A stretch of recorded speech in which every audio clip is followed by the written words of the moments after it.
सोनपुर गड़जात राज्यर दिनिका अंचल प्रथम एलोपैथिक चिकित्सक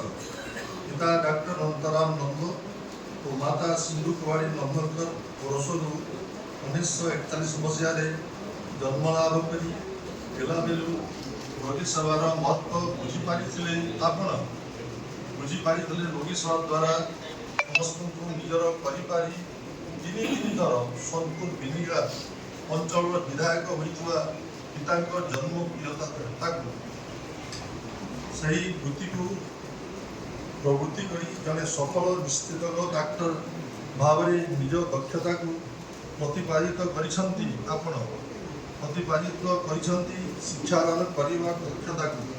निज छात्र को मार्गदर्शन करने दक्षता को आयु विज्ञान महाविद्यालय प्रशासनिक दक्षता को गवेषणा लब्ध ज्ञान प्रचार में होती सबल सहायक अस्त्रोपचार कालीन निश्चित प्रधान अभिज्ञता अर्जन काल में जो भुवनेश्वरी प्रसाद मिश्र को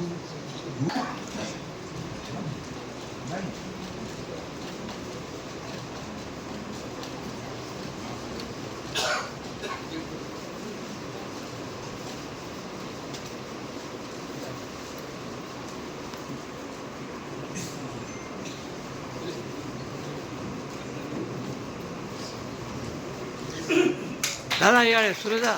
यार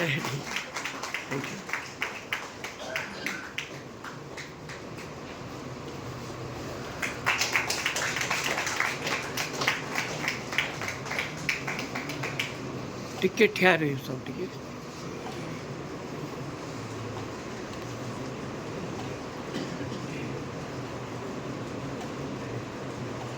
थैंक यू